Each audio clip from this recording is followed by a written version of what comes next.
হ্যাঁ, নমস্কার বন্ধুরা। দেখতেই পাচ্ছেন, থাম্বনেল দেখে বুঝে গেছেন নিশ্চয়ই।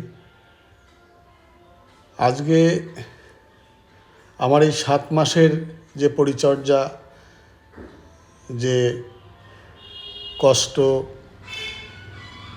সেগুলোকেই আপনাদের শেয়ার করছি। আমি নিশ্চয়ই বুঝতে পারছেন আমি আজকে চন্দ্রমল্লিকা বিশেষ করে বলবো আপনাদের সামনে কিভাবে তৈরি করেছি। এবং এই যে দেখতে পাচ্ছেন, এটা ইয়েলো স্পাইডার ভ্যারাইটি। প্রায় লম্বায় চওড়ায় 3.5 ফিট, 3.5 ফিট। মাত্র 7 মাসের পরিচর্যা এবং সিন্ডার মিডিয়া অবশ্যই। তো সিন্ডার মিডিয়া বলেই কিন্তু এটা সম্ভব হয়েছে। এবং এর মানে পরিচর্যা সিন্ডার মিডিয়া বলেই আজকে টাইম টু টাইম খাবার দেওয়া যায়, জল বৃষ্টির কোনো ভয় থাকে না। দেখতেই পাচ্ছেন সম্পূর্ণ সিন্ডারে তৈরি করা। এবং 7 মাসের যে প্রকল্প, আমি এই আজকের যে উপস্থাপনা, এটাকে বলে স্পাইডার ইয়েলো ভ্যারাইটি। এটা একটা খুব সুন্দর ফুল, যেটা যাদের যাদের জানা আছে আর কি, তারা বুঝতেই পারছেন। এই স্পাইডার ভ্যারাইটিটা এটা অটোমেটিক বসি হয় এবং খুব অল্প পুনিংয়েই বসি হয়। এবং এখনও পর্যন্ত সম্পূর্ণ বার্ডস আমার বাস্ট হয়নি। এবং খুব অল্প খরচায়, অল্প পরিচর্যায়, কীটনাশক বা অন্যান্য খাবার সহ আর কি, এখানে যতগুলো ভ্যারাইটি রয়েছে তার মধ্যে আরও একটা ভালো ভ্যারাইটি আমার কাছে আছে। এই যে যেটা দেখছেন, এটা কিন্তু অ্যানিমন হোয়াইট। এই ভ্যারাইটিটা একেবারেই পুনিং করতে হয় না বললেই চলে। কারণ এটা অল্প পুনিংটা না করলেই ভালো হয়। দেখতেই পাচ্ছেন, আপনি এই শেপটা নিয়েছে, কিন্তু আমার কোনো কৃতিত্ব নেই পুনিংয়ে। সামান্য 1-8 বার করেছিলাম। এগুলো স্পাইডার ভ্যারাইটিতে তবু করতে হয়, অনেকটাই পুনিং করতে হয়। কিন্তু এই হোয়াইটের কিন্তু পুনিংটা একেবারেই না করলেও অটোমেটিক শেপটা নিয়ে নেবে, যেটা ভালো লাগবে আপনার দেখতে। আর এই যে যার একটা ভ্যারাইটি, এটা মোদি ভ্যারাইটি।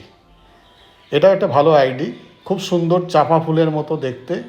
এক একটা ফুল অজস্র ফুল হয়, অজস্র, সাংঘাতিক ফুল। এটা পুনিং করতে হয়, টাইম টু টাইম পুনিং করলে ভালো হয়। এটা এই হোয়াইট যেটা এবং স্পাইডার যেটা আর এই যে মোদি যেটা দেখতে পাচ্ছেন, 3টে আইডি আপনাদের কাছে আজকে শেয়ার করছি আমি। 3টে আইডি সত্যি কথা বলতে কি আমার খুব পছন্দের। এবং যারা যারা জেনে আছেন আর কি, জানেন যারা, তাদেরও ভালো লাগবে। এটা ভালো লাগারই ফুল। এবং সত্যি কথা বলতে কি খরচা হলো আর কি পয়সা এলো কি এলো না, এটা ম্যাটার করে না। এটাতে পরিপূর্ণ যখন এরা রূপ নেয়, তখন মনটা ভরে যায় আর কি। সারা বছরের যে খাটনি, সেই খাটনি কিন্তু আর মনে থাকে না যে আমি খেটেছিলাম। এবং দিনের পর দিন টাইম টু টাইম বাচ্চা মানুষ করার মতো করে কিন্তু আজকে এই চারাগুলো থেকে আজকে এই পূর্ণবয়স্ক গাছ তৈরি করা। এবং তা থেকে এই মনোমুগ্ধকর ফুল, যে চোখ জুড়িয়ে যায় আর কি, মন ভরে যায় ফুল দেখলে। কাছে আসলে আরও ভালো লাগবে। দূর থেকে ছবিতে বা ভিডিওতে যেটা দেখছেন, আশা করি তাতেই আপনাদের ভালো লাগছে। কাছে আসলে তো আরও ভালো লাগবে।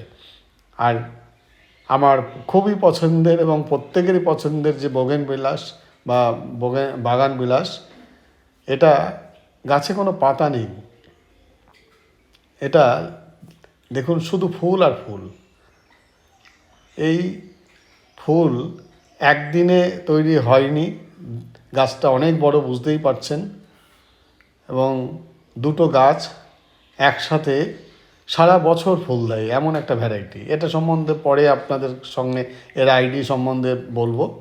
আগে এই চন্দ্রমল্লিকা যেটা আপনাদের সামনে আজকে উপস্থাপন করলাম, ভীষণ ভালো। এবং যদি কারোর কোনো আমার কাছে কোনো কিছু জানার বা জিজ্ঞাসা থাকে, আপনারা কমেন্টস করবেন, আমাদের চ্যানেলটাকে সাবস্ক্রাইব এবং শেয়ার করবেন, যাতে আগামী দিনে হয়তো আমরা অনেক দেরিতে আমরা ভিডিওগুলো ছাড়ি। দেখুন, অন্যের কাছ থেকে ফুল ধার করে ছবি তুলে নিয়ে এসে ভিডিও করে সেটা ছাড়ার চাইতে নিজে তৈরি করে যে আনন্দ পাওয়া যায় সেইটা যে আপনাদের সামনে তুলে ধরি, সেটা হয়তো দেরি হয় আমাদের, কিন্তু তার আনন্দ, তার মজাটাই আলাদা। তো যাই হোক, আমার নিজস্ব যে অভিজ্ঞতা, সেটার থেকে যে আমরা তৈরি করেছি, এটা যদি আপনারা জানতে চান সেটা থেকে জানাবো। শেয়ার করুন, কমেন্টস করুন, জানাবো। নমস্কার।